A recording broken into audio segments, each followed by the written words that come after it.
¿Qué tal, amigos? Buenos días. Estamos empezando una nueva semana, un nuevo mes, iniciando agosto, dándoles las gracias por acompañarnos en esta emisión de noticias. Un gusto compartir con ustedes y contigo, Joana, ¿cómo estás? ¿Qué tal, Liz? Muy buenos días. Así es, empezamos nueva semana, nuevo mes. Ya falta poco, ya más de la mitad del año. 2022 se ha pasado volando, de verdad. Y bueno, como siempre, aquí tendremos información y también entrevistas. Quienes nos van a acompañar, en breve estará con nosotros Augusto de la Torre, director del Instituto de Investigaciones Económicas de la UDLA. Con él vamos a analizar la situación del Instituto Ecuatoriano de Seguridad Social. No solamente lo que pasa quizás con la atención, esa atención a los afiliados, a los jubilados, sino en la crisis que también enfrenta esta institución. También nos va a acompañar Santiago Basabe, él es politólogo. Con él hablaremos sobre la situación política del país y la relación del Ejecutivo con la Asamblea Nacional. Ya el presidente de la República, a través del ministro de Gobierno, Francisco Jiménez, dijo que están dispuestos a mantener conversaciones con el Legislativo a través de una comisión mixta que se va a conformar y que esperemos esta semana entonces ya empiecen las reuniones, Liz. Vamos a empezar inmediato con el desarrollo de la información.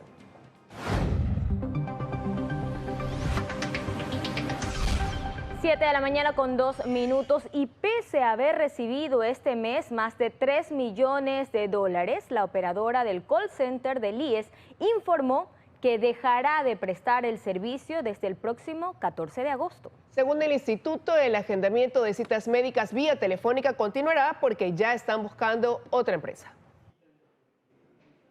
El actual servicio para agendar citas médicas en el IES operaría solamente hasta mediados de agosto.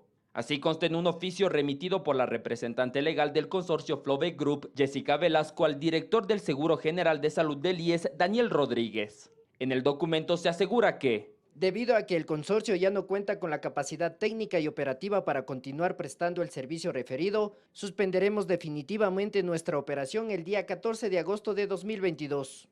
La semana pasada, ese call center se paralizó momentáneamente, pero tras el pago de $3.828.000 por parte del IES a Flowback Group, el servicio volvió a la normalidad. Sin embargo, en el oficio se argumenta lo siguiente. A pesar de haber recibido los valores pendientes adeudados, las condiciones a las que llevó este excesivo retraso de 323 días en el pago han provocado que el restablecimiento del servicio sea técnicamente imposible. Mediante un comunicado difundido la tarde de este domingo, el IES aclaró que dará continuidad al servicio a través del número 140. El director del Seguro General de Salud, Daniel Rodríguez, dijo que todavía hay puntos pendientes por resolver con Flowback Group y que la intención del IES es trabajar con otra empresa. Todavía no hemos conversado con ellos sobre algunos términos de cómo se va a realizar la salida del servicio de Flowback Group como nosotros, pero están comunicándonos una intención, no quiere decir que esto se va a ejecutar de esa manera, ¿no? Estamos buscando la forma ya de entrar en una relación contractual con otra empresa que brinde el servicio de call center. Además dijo que los afiliados pueden estar tranquilos porque el agendamiento de citas continuará operando con normalidad. Totalmente tranquilo. Yo no creo que se vaya a dar bajo ninguna circunstancia una interrupción de los servicios del call center, ¿no? El call center es uno de los canales más utilizados por los afiliados para programar citas médicas. Alberto Luna, 24 horas.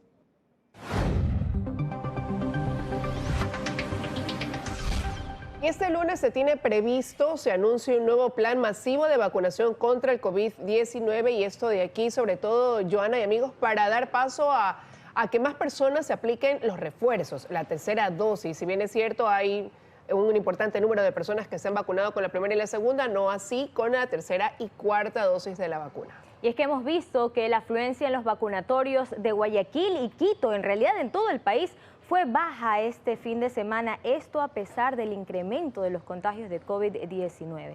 Y quería hablar precisamente de cifras, ¿no? El mes de julio cerraba, por ejemplo, el 28 de julio, decía el Ministerio de Salud Pública, que se habían registrado 963.668 casos.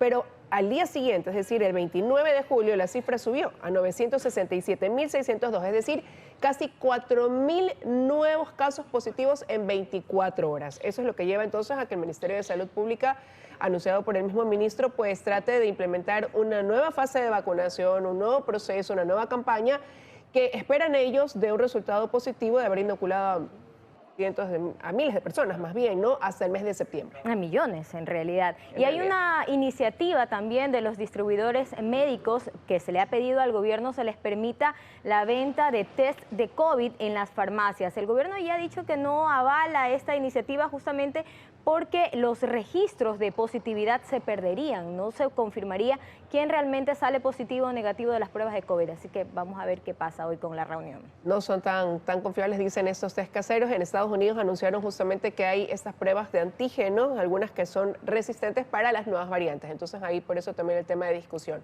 7:06 de la mañana, hablemos de lo que sucede con la viruela del mono en el país. Se registraron 2 nuevos casos en el Ecuador.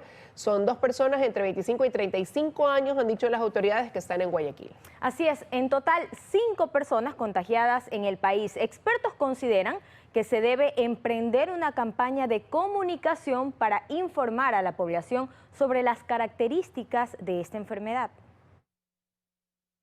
Desde este fin de semana son 5 los casos de viruela del mono registrados en el país. Se confirmó que otras 2 personas están contagiadas. Los 2 casos han sido detectados en la ciudad de Guayaquil. Son hombres de entre los 25 y 35 años de edad y al momento las 2 personas están estables. Uno de ellos se recupera en su domicilio, mientras que en el otro caso fue necesario que permanezca unas horas en una casa de salud para exámenes médicos. Ambos están en aislamiento. De los 5 casos, 4 fueron reportados en Guayaquil y el otro en Quito. Ninguno requirió hospitalización. La viruela del mono es una enfermedad con una baja tasa de mortalidad y menos contagiosa que el COVID-19, pero según los expertos, hay que adoptar acciones inmediatas para frenar su propagación. Necesitamos intensificar la comunicación hacia la población, la información sobre la viruela, de cómo se previene, de cuáles son los síntomas. Y es que todavía hay dudas respecto a las formas de contagio. Hay varias formas de transmisión. La que más está sorprendiendo es el contagio por contacto sexual, especialmente en prácticas sexuales en grupos. Eso es llamativo porque lo que provoca es alto número de contagios. Según la evidencia científica, también se puede contraer la enfermedad estando cerca de una persona infectada o al utilizar la misma ropa o sábanas. Por eso lo recomendable es tener mayor cuidado con la higiene y mantener las medidas de bioseguridad que se han adoptado por el COVID-19. En cuanto a los síntomas, los contagiados presentan fiebre, dolor corporal, un fuerte malestar y sobre todo erupciones en la piel. El Ministerio de Salud gestiona la adquisición de vacunas. Y esta vacuna, como digo, es escasa en el mundo y nos va a tocar lo que ya nos ha tocado anteriormente, como por ejemplo con las vacunas de COVID. Sentarnos a la cola, hemos mostrado nuestro interés y esperar que existan en el mundo las vacunas disponibles. En las últimas horas también se reportó un caso sospechoso en la provincia de Manabí que resultó ser otra enfermedad tras de efectuar la respectiva prueba. Alberto Luna, 24 horas. Y revisemos cómo avanza esta enfermedad en el mundo. Nueva York es la segunda gran ciudad de Estados Unidos en declarar emergencia sanitaria por la viruela del mono. La primera fue San Francisco con más de 1000 casos, Liz. Sí, es que este fin de semana consideraron que Nueva York es el epicentro en lo que se refiere a Estados Unidos de casos de viruela del mono. Ellos piensan que tienen más de 150,000 neoyorquinos que pudieran estar contagiados con esta enfermedad, pero también hablar de lo que sucede en otras partes del mundo. Por ejemplo, Perú registra, que es nuestro vecino, 305 casos en 9 regiones del país. Una cifra que para ellos pues también resulta bastante preocupante. Ya en Brasil se ha registrado la primera muerte también por viruela del mono. La Organización Mundial de la Salud calcula que ya hay más de 20,000 casos, pero dicen ellos que todavía la tasa de mortalidad sigue siendo pues muy baja en relación a los casos positivos que se van dando de esta enfermedad.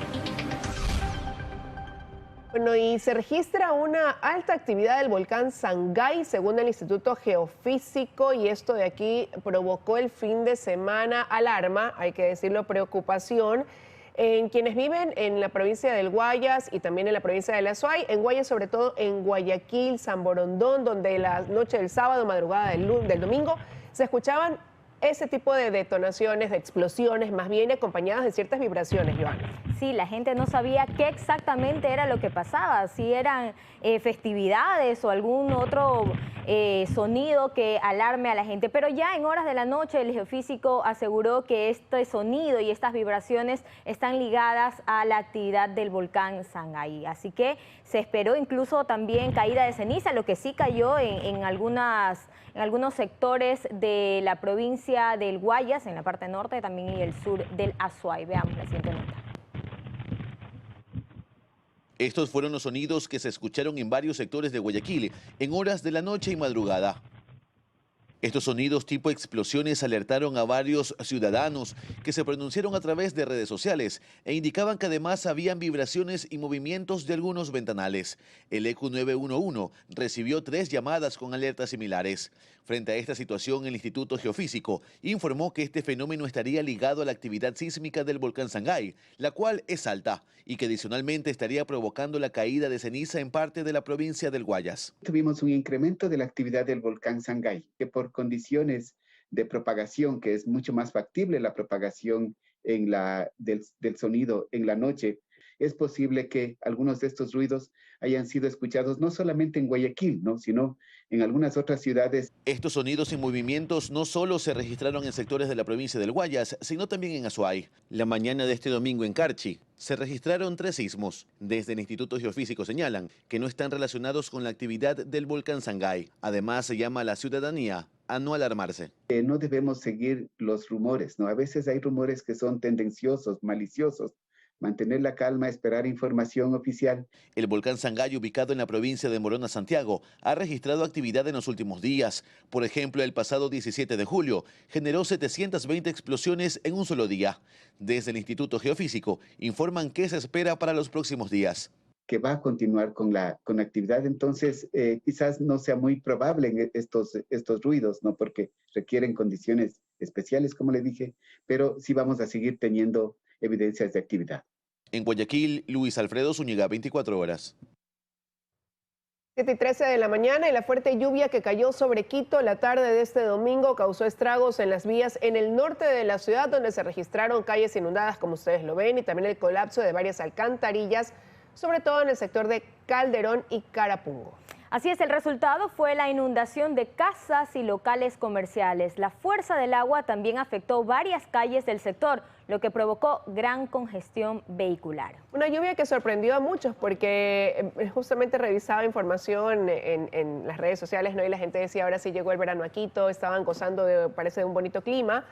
El día de ayer de un sol resplandeciente y de repente se nubló y vino esta lluvia que ha dejado pues afectaciones. Ahí estamos viendo las imágenes, pero vamos a ver qué está pasando exactamente. Nos enlazamos ahora con Juan Miguel Rodríguez, así es. Juan Miguel, muy buenos días, cuéntanos, ¿cómo está el ambiente por allá?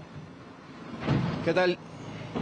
¿Qué tal, Liz, Joana, amigos televidentes? Muy buenos días. Son las 7:15 de la mañana y por contarles cómo se encuentra la situación acá en el barrio Bella María, donde nosotros nos encontramos en este momento, en el extremo norte de la capital. Como podemos observar, ahí hay una montaña que bajó a raíz de la fuerte lluvia, un gran lodazal y piedras. 2 canchas deportivas estaban en ese sector, una de voleibol y otra de fútbol, son de cemento y están completamente tapadas por el lodazal y las piedras que han bajado por toda esta calle que se encuentra adoquinada y que bueno, también se ha tapado. Justamente están todos los vecinos aquí preocupados por la situación que hay acá. También podemos observar esta pequeña vivienda como ha sido tapada completamente por lodo y por piedra. Afortunadamente cuentan los vecinos que hace un par de meses ya no vive nadie aquí, pero son 2 las viviendas afectadas hasta el momento que nosotros podemos percatar. Ingresó muchísimo lodo hasta una de estas viviendas que vamos a ver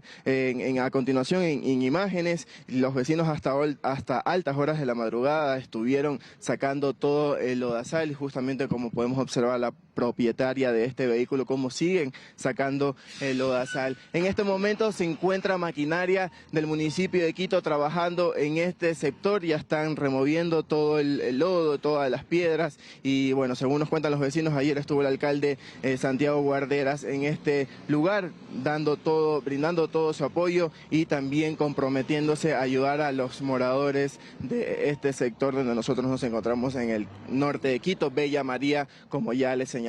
Esta es la información que se desarrolla a esta hora de la mañana. De ser el caso, nosotros nos volveremos a conectar para seguir actualizando. Muy buenos días. Buenos días, Juan Miguel. Muchísimas gracias por ese reporte. Sabemos, como tú ya lo mencionabas, que Riesgos continúa incluso levantando información de las afectaciones que dejó esa fuerte lluvia.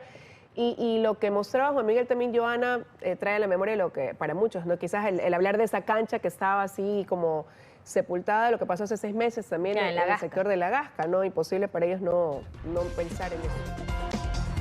7:19 de la mañana, tenemos más información y el caso Danubio, este operativo que realizó la Fiscalía y la Policía por supuestamente venta, ¿no?, de puestos en instituciones públicas, sigue generando también información. Ahora es Petroecuador el que solicita también se amplíe la investigación a esa institución.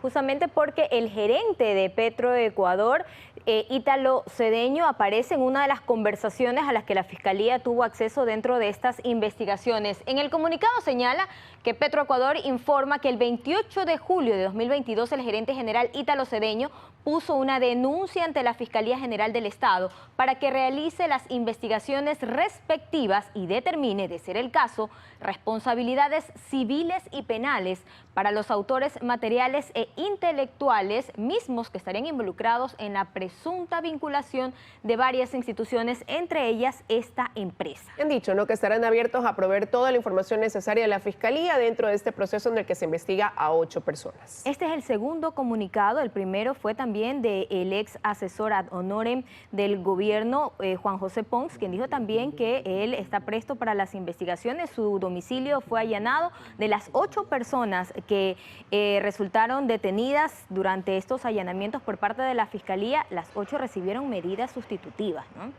Y ese fin de semana hubo diligencias en otros temas.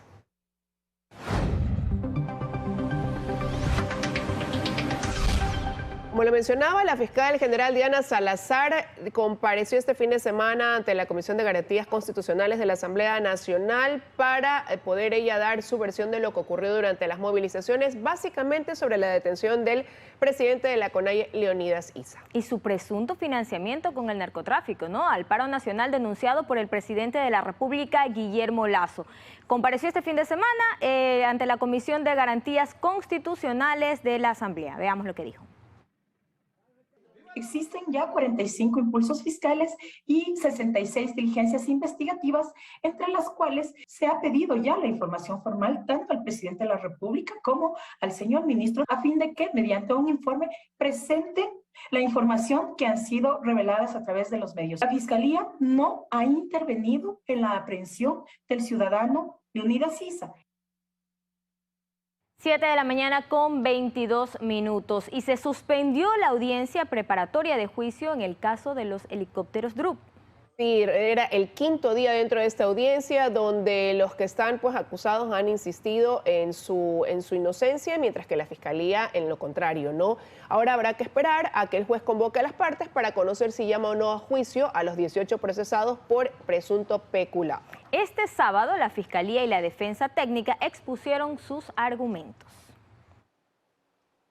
Y la Corte de Justicia del Guayas inadmitió el recurso de habeas corpus solicitado por Leandro Norero para poder salir de la cárcel. Pero en el proceso que se sigue por lavado de activos hay otros 4 habeas corpus planteados. La Fiscalía, recordemos, advirtió días atrás sobre el abuso en el uso de este recurso constitucional para ayudar, decía la Fiscalía, a peligrosos delincuentes a recuperar su libertad. Tenemos todo un historial, ¿no?, de ejemplos, veamos.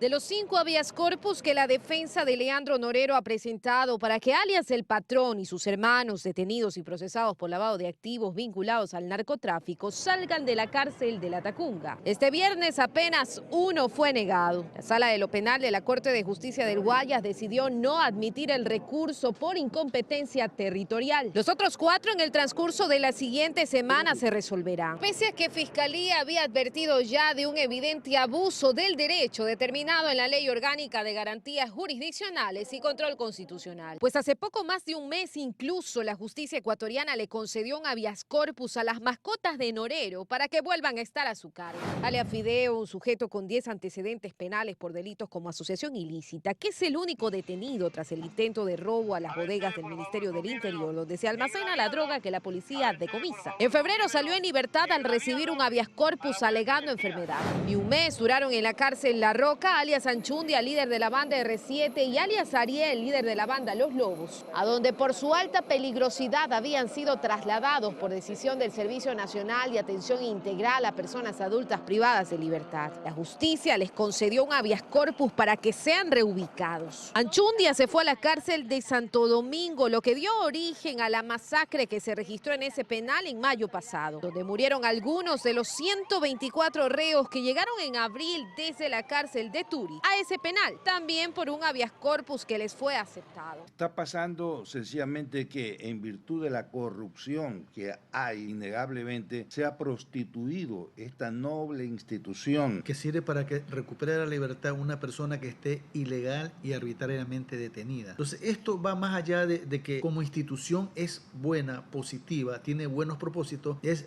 el abuso, la mala utilización de ciertos operadores de justicia que a través de este medio facilitan la libertad a narcotraficantes, a personas que han cometido graves delitos. Como el ex vicepresidente Jorge Glass, a quien también este año la justicia ecuatoriana le otorgó un habeas corpus por el riesgo que corría su vida en la cárcel y por enfermedad. Alias Junior, líder de los choneros, a quien lo mandaron a una clínica a cumplir su condena por sentirse mal. O el ciudadano holandés que tenía difusión roja de Interpol por narcotráfico y que vía habeas corpus quedó en libertad. Roberto Gómez Mera, expresidente de la Corte Suprema de Justicia, cree que es hora de actuar. Es urgente que el Congreso Nacional haga una reforma a la Ley Orgánica de Garantías Jurisdiccionales y Control Constitucional para restringir la aplicación del habeas corpus. Ya que según el artículo 43 el recurso aplica para al menos 10 casos que están muy bien detallados, pero que han sido fácilmente tergiversados, utilizándolos incluso cuando existen sentencias condenatorias que la misma justicia ecuatoriana ha dictado. Antonio Gagliardo, exfiscal provincial del Guayas, por su parte, hace un llamado también a la Corte Constitucional. Cuando detecte estos habeas corpus que sean dictados ilegalmente, declare un error inexcusable o negligencia grave para que sean destituidos los jueces. No puede ser que los jueces se conviertan en socios de la delincuencia. Luisa María Heredia, 24 horas. 7 de la mañana con 26 minutos y el Consejo de la Judicatura presentó disculpas públicas al presidente de la Corte Nacional de Justicia, Iván Saquicela, quien obtuvo una acción de protección donde se determinó que este organismo lo suspendió de manera inconstitucional en el cargo. Recordemos, esto fue el pasado 20 de mayo, fue suspendido por 90 días. Y en un comunicado, el Consejo de la Judicatura, en cumplimiento a lo dispuesto en la acción de protección, extiende disculpas públicas a la función judicial del Ecuador en la persona del doctor Iván Patricio Saquicela Rodas. Sí, recordemos que esto responde a lo que se dictaminó en lo dispuesto en la sentencia de acción de protección del pasado 7 de julio, ¿no? Iván Saquicela, como ya lo mencionabas tú, Joana, el 22 de mayo él interpuso esta acción de protección, considerando injusta su suspensión de 90 días, decisión que la tomó el Consejo de la Judicatura en el ejercicio de sus funciones al tramitar 2 denuncias en contra de Iván Saquicela. En todo caso, pues, así se cumple con lo que se dispuso al haber sido acogida esa acción de protección a favor del presidente de la Corte Nacional de la Mañana. Y a esta hora quiero darle la bienvenida a Augusto de la Torre, director del Instituto de Investigaciones Económicas de la UDLA y ex economista jefe del Banco Mundial para América Latina. Gracias por estar con nosotros. Buenos días. Un placer. Muchas gracias por la invitación. No, a usted por acompañarnos, economista. Analizar la situación del IES, ¿no? Realmente el año pasado, recordemos que las autoridades del IES decían y pedían al Ministerio de Economía que cancelara parte de la deuda que tenían. Ellos decían necesitamos que nos paguen más de 400 millones de esos más de 4.000 que nos deben para que en el 2022 se pueda dar la atención, por ejemplo, médica a afiliados y jubilados. Este año el gobierno dijo pagamos 140 millones, pero eso no mejora, no cambia. Vemos todos los días a esos usuarios del IES que se quejan. ¿Y cómo hacerles entender a ellos que mientras pagan sus aportes o pagaron sus aportes cumplidamente, eso no redunda en una atención que sigue siendo deficiente más bien? Usted tiene toda la razón de que los problemas que están aflorando en la seguridad social son muy irritantes para la población, porque ya se están manifestando en cosas muy concretas, falta de medicinas, problemas con los hospitales, suministros, etc. Por eso es que es tan importante entender de dónde viene el problema. Y una parte del problema, que es el que se enfatiza en las reuniones en el Ecuador, es el problema de la deuda que el fisco tiene con el IES. Y ese en realidad es parte del problema.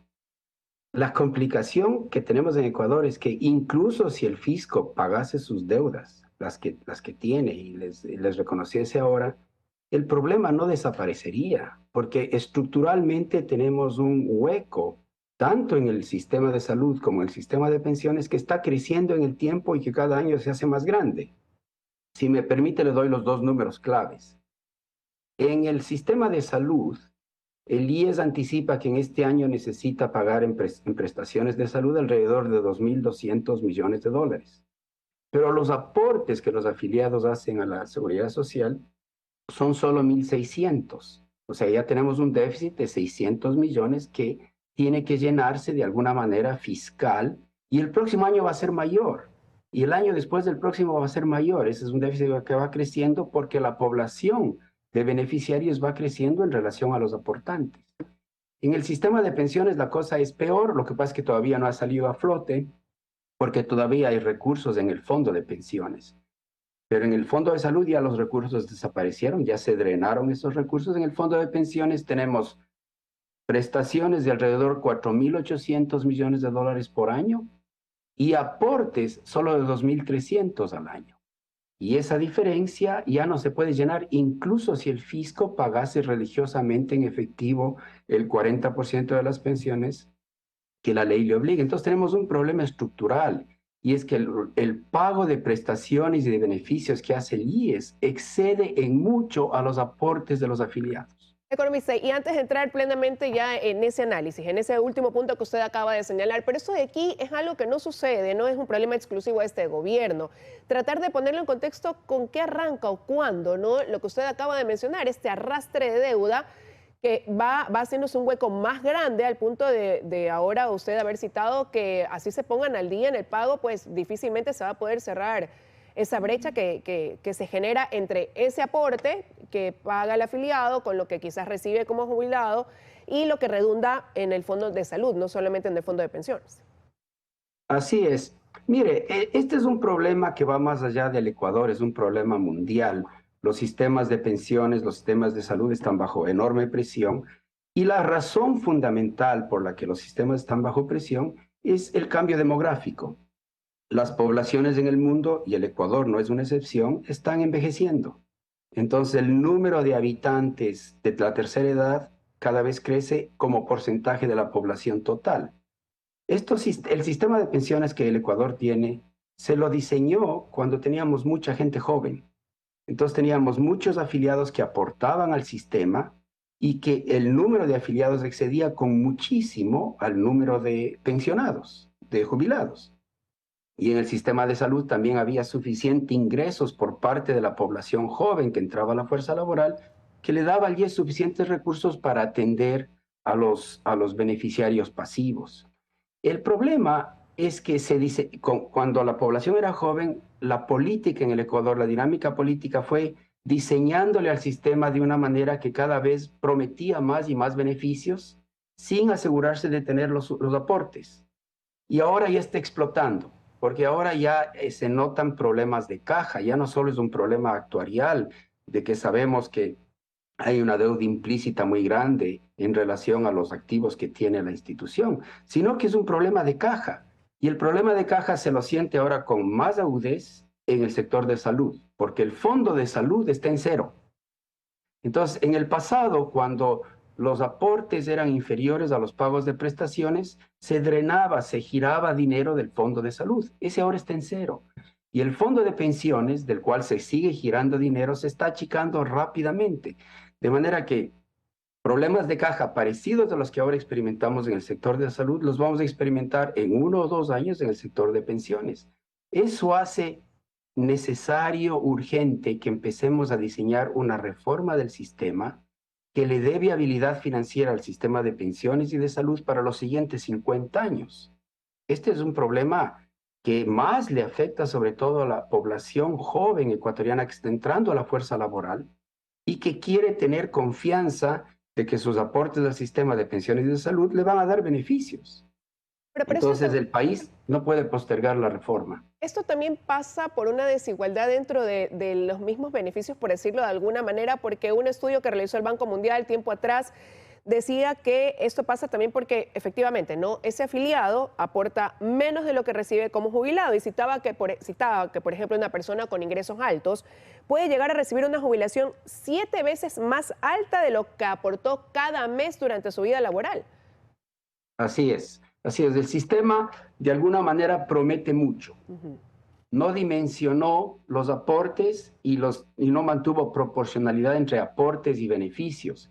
Y eso es por la dinámica política, porque los políticos se sientan en la mesa y les encanta prometer beneficios aunque no haya dinero para pagar. El estudio al cual usted se refiere muestra este problema de inequidad además. En el Ecuador hay esta leyenda urbana de que el sistema de pensiones que tenemos en el IES es muy solidario, esa es la palabra que se usa. Pero solidaridad implica que el sistema le da un poquito más de lo que aporta al pobre y le da un poquito menos de lo que aporta al rico. Y lo que nosotros vemos en los números del estudio que usted cita, del cual yo fui uno de los autores, es esa extraña, ese resultado que a mí me sorprendió, que un afiliado de recursos bajos o medios recibe cuando se jubile 5 veces en valor presente lo que aportó. Un afiliado de recursos altos, cuando se jubila, recibe 7 veces lo que aportó. Entonces el sistema está sesgado en favor de los afiliados de mayores ingresos. Entonces no solo que es un sistema financieramente inviable, sino que es un sistema regresivo, no es equitativo. Y eso requiere una cirugía, una reforma profunda al sistema, y los ecuatorianos tenemos que dialogar intensamente para reparar este problema. Tenemos que estar conscientes que los beneficios que aspiramos del sistema dependen de los aportes que hacemos al sistema. Y ahora les estamos jugando una mala pasada a los jóvenes, porque los jóvenes están de alguna manera financiando las pensiones de los que ya están jubilados, y los jóvenes se dan la vuelta y ven para atrás, y ven que los que vienen atrás ya no son muchos. Entonces ellos no van a poder tener las pensiones que el sistema les ofrece porque por razones demográficas los aportantes en el futuro serán menores en número. Entonces para los que están en la fuerza laboral empezando su carrera laboral ahora, para ellos es más importante la reforma del sistema. Yo creo que los jóvenes tienen que ser la fuerza del cambio en el sistema de pensiones. Economista, pero ¿hacia dónde debería apuntar esa reforma que traiga, que redunde, ¿no?, en un cambio de ese fondo de pensiones, pero también en mejoras para ese fondo de salud? Porque hoy las dos cosas llegan a ir prácticamente de la mano. Como usted decía, se ven consecuencias en ese fondo de salud que lleva a que ese afiliado jubilado no reciba la atención que merece, porque para eso aportó. Hoy no encuentra medicinas, hoy no encuentra una cita, se cambian los directores, esas son las decisiones que se toman, pero eso no mejora ni siquiera con una declaratoria de emergencia. Y por otro lado, lo que también ha señalado, ese afiliado hoy que teme que en un par de años a lo mejor el IES puede entrar en una crisis o en un colapso que lo lleve a no tener una jubilación, si es que las cosas no toman un giro. Claro, o sea, aquí estamos en una tragedia griega. Estamos caminando hacia un problema agudo en la capacidad de pago del IES. Ahora, el problema tiene varias aristas.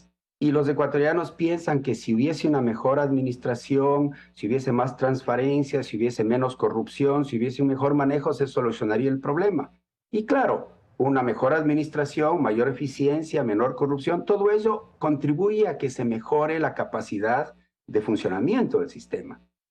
Pero el problema estructural que le mencioné antes, que es un problema de que los aportes son insuficientes para el pago de beneficios, ese es un problema estructural que requiere cambios en los parámetros del sistema.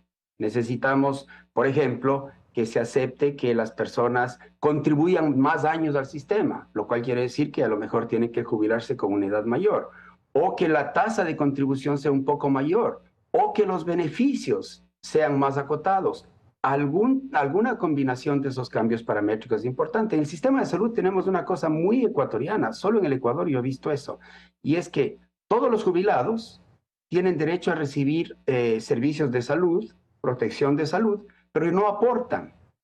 En todo el mundo, obviamente los jubilados tienen su seguro de salud, pero incluso si están jubilados aportan algo al sistema de salud. En el Ecuador, por razones políticas, se dijo que los jubilados tengan los beneficios sin aportes y eso hizo que el hueco crezca. Entonces tenemos este problema estructural de la diferencia, de la brecha creciente entre aportes que los afiliados hacen al sistema y beneficios que reciben. Y ese problema no se resuelve con cambios administrativos y de eficiencia. Esos cambios ayudan, pero no se resuelven. Y por eso una reforma al sistema se hace, a mí me parece impostergable.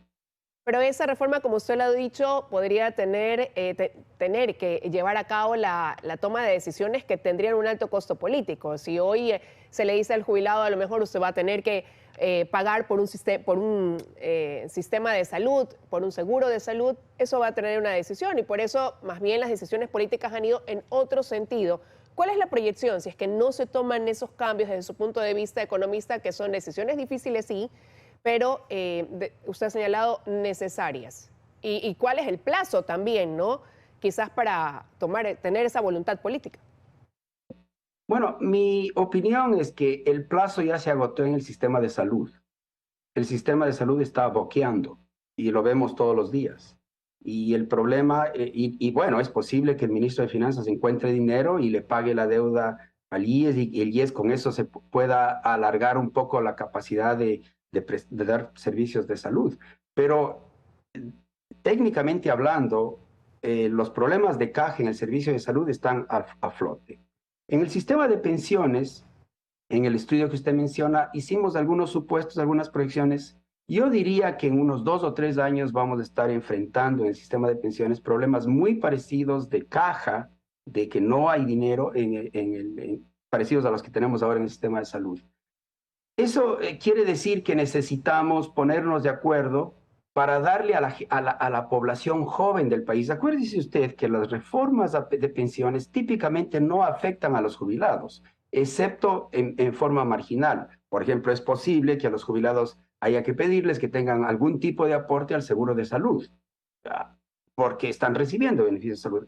Eso duele, es complicado, pero hay que llegar a compromisos entre la sociedad, pensando especialmente en la gente joven. El joven que entra a la fuerza laboral ahora en el Ecuador y empieza a aportar a la seguridad social necesita tener confianza de que el sistema funciona. En el peor de los escenarios, en 2 o 3 años, podríamos estar en una situación horrible, que es que el IES no pueda pagar pensiones. Imagínense lo que sería eso. No, continúe, economista.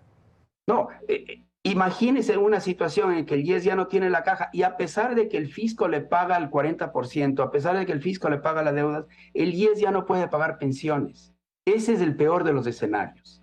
Ese escenario se puede evitar. Lo podemos evitar si empezamos a trabajar intensamente en una conversación nacional amplia en la que todos los ecuatorianos tomen conciencia de que es su sistema. No es un sistema ajeno, es el sistema de los ciudadanos. Los ciudadanos tenemos la responsabilidad de hacer que ese sistema funcione. Entonces nos toca trabajar, el gobierno debería liderar algún proceso que permita que la gente se sienta parte de la reforma, que no es una reforma impuesta desde los cielos, que es una reforma conversada en donde todas las distintas partes de la población que tienen interés puedan opinar, y en que todo el mundo entienda que hay que ofrecer soluciones. Ese es otro de los retos y desafíos. Quiero agradecerle al economista que nos haya acompañado esta mañana con el análisis de un tema tan sensible, tan importante como es la necesidad de reformas a la seguridad social. La bienvenida a esta hora a Santiago Basabe, analista político, articulista de Primicias. Gracias por estar con nosotros. Bueno, se prevé que pudiera haber un punto de conciliación entre Ejecutivo y Legislativo con este acuerdo de ambas partes en dar paso a la creación de una comisión para abordar los temas importantes. ¿Se allana el camino para que puedan restablecerse las relaciones, cree usted, Santiago, o más bien se quedará en pura palabra? Hola Liz, buen día. No creo que vayan a llegarse mucho acuerdo. Yo creo que es más bien una cuestión de guardar formas, pero no creo que vaya a ir más allá de eso.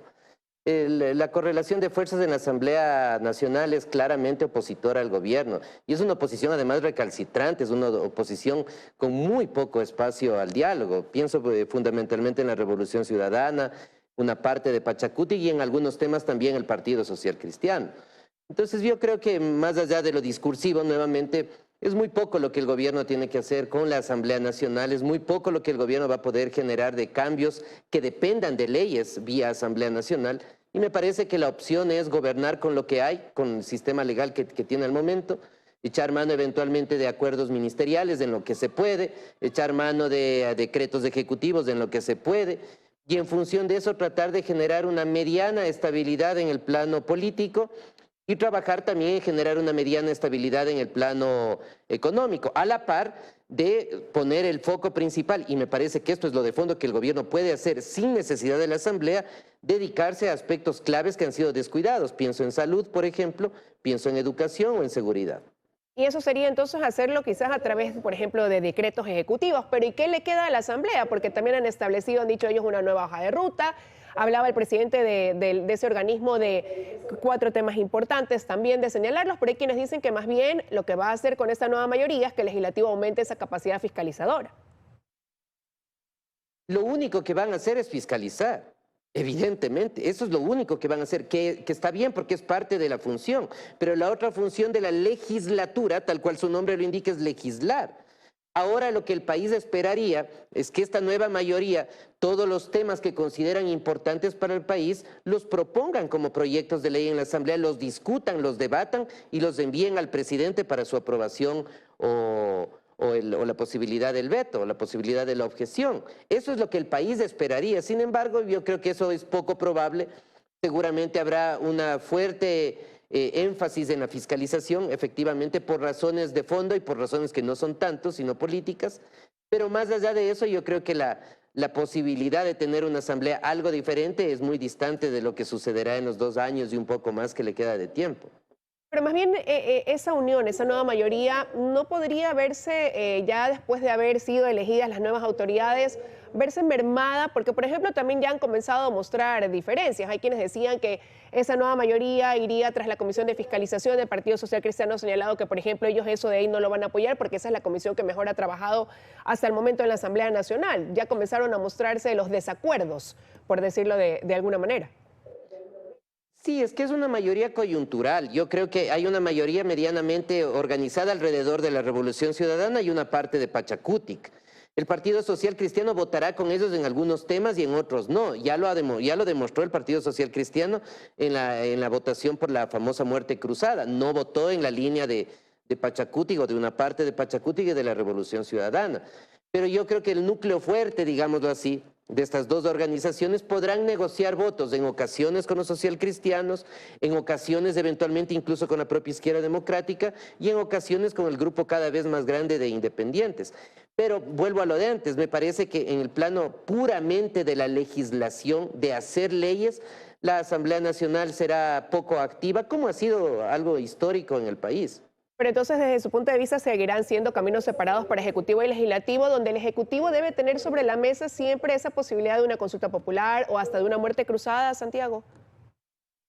No sé, la muerte cruzada, la consulta popular son herramientas que están ahí. A mí me parece que el gobierno debería hablar de ellas cuando ya tenga la decisión de asumirlas, sea muerte cruzada o sea consulta, pero no de forma muy variante, muy fluctuante como ha pasado, que en ocasiones se les presenta, se vuelve a retraer, y me parece que debería ser más bien un gobierno conservador. Conservador me refiero en el plano de los objetivos, muchos de los planes de gobierno del presidente no se los va a poder cumplir, así de simple y llanamente, no se los va a poder cumplir, porque no tiene un escenario político favorable. Y el gobierno más bien debería dedicar su esfuerzo a estos temas sociales que he mencionado como educación, salud o seguridad, para en alguna manera afianzar algo más su popularidad y esperar en el mejor momento eventualmente llegar a una consulta popular en lo que resta de estos largos 3 años. Quizás seguramente después del proceso seccional que ya está muy encima y sería muy arriesgado juntar las dos cosas. Y precisamente sobre ese proceso seccional, algunas piezas de la Asamblea se moverán también porque irán a candidaturas ya sea de alcaldía o prefecturas, y eso quería preguntarle, ¿no? Su percepción una vez que se van configurando ya estos candidatos. Hay pocos rostros nuevos, pero hay mucho de lo mismo. ¿Qué opina? Mira, lo que pasa en el Ecuador, yo siempre digo, García Márquez no conoció el Ecuador, porque si no Macondo le quedaba muy corto. Macondo era una gran metrópoli. Acá primero nos lanzamos como candidatos, nos autoproclamamos sin partido, sin nadie, decimos que la voluntad popular nos está candidatizando, lo cual es falso, y luego buscamos con quién. No importa las ideologías, no importa que yo piense que yo sea un neoliberal y voy de candidato con el partido de extrema izquierda, no importa que yo sea un marxista convencido y vaya de candidato con el partido de derecha, eso no importa en el Ecuador. Primero nos ponemos los zapatos y luego nos ponemos las medias. Eso pasa ahora en las elecciones, o va a pasar en las elecciones seccionales. ¿Y cuál es el resultado? Bueno, gobiernos seccionales que no tienen una clara orientación política o ideológica, que no hay planes de gobierno. Y ahí enseguida los detractores de las ideologías dicen es que las ideologías ya no existen. Claro que existen. Porque si yo quiero un plan de desarrollo para una ciudad, por ejemplo, depende cómo yo piense la relación entre Estado y mercado, por ejemplo, para saber por dónde se va a orientar mi política. Pero evidentemente la gran mayoría de candidatos, sobre todo estos que primero se candidatizan y luego buscan el partido de alquiler, porque son partidos de alquiler, en algunos casos en otras organizaciones cuasi delincuenciales, hay que decirlo, lo que les importa es realmente llegar, captar algún espacio de poder y luego ahí veremos qué pasa, qué sucede, qué se puede hacer. En general se puede hacer muy poco y el que sufre es la población, sobre todo la más humilde, sobre todo la que tiene menos recursos económicos. Pero eso no va a cambiar en el país mientras no exista una profunda reforma al Código de la Democracia. Y como eso depende fundamentalmente de la Asamblea y de los actores políticos y no les interesa cambiar esto, pues el país seguirá de tumbo en tumbo como ahora mismo estamos viendo y vamos a ver en mayor medida en el futuro cercano. Bueno, pero este fin de semana hemos visto cómo ya organizaciones han hecho sus primarias, otras ya definiendo ya candidatos, ya con resultados, y como le decía, suenan nombres que ya han ocupado esas dignidades. Hay algunos que van por la reelección, otros que dejarán, como también lo mencionaba, su curul en la Asamblea para ir más bien por otro cargo de elección popular. Es decir, no habría mayores sorpresas en el 2023. No hay mayores sorpresas porque los partidos, o lo que se dice llamar partidos o organizaciones, no tienen cuadros políticos, no tienen candidatos, no tienen gente. No tienen gente ni siquiera para llenar sus directivas nacionales o provinciales. Entonces, en momentos electorales tienen que echar mano de lo que venga y sobre todo echar mano del candidato o la candidata que está dispuesto a pagar por ser candidato de ese partido o movimiento, porque así es la política del país. Uno tiene que pagar para ser candidato. A ese nivel hemos llegado. Entonces, si tú tienes que pagar para ser candidato y ganas ese espacio en la asamblea, en la prefectura, en la alcaldía, en la concejalía, lo mínimo que puedes hacer, lo mínimo entre comillas, es recuperar tu inversión y el sueldo no alcanza para recuperar la inversión. Entonces, ¿de qué hay que echar mano? De la corrupción. Esa es una relación que es muy clara, que todo el país lo conoce, pero que los políticos ecuatorianos, irresponsables como son fundamentalmente, o la gran mayoría, van a seguir en esa lógica hasta que el país siga desangrándose mucho más. Quiero agradecerle a Santiago Basabe por haber estado con nosotros con este análisis esta mañana en 24 horas. Que tenga un buen día. Gracias, Liz, a ti. Un saludo a la teleaudiencia. Gracias a usted. Con esta conclusión preocupante y frente a esos cuadros, la responsabilidad de nosotros como electores, estamos despidiendo ya este espacio. Enseguida vendrán los noticieros de la comunidad. Que tengan un excelente lunes.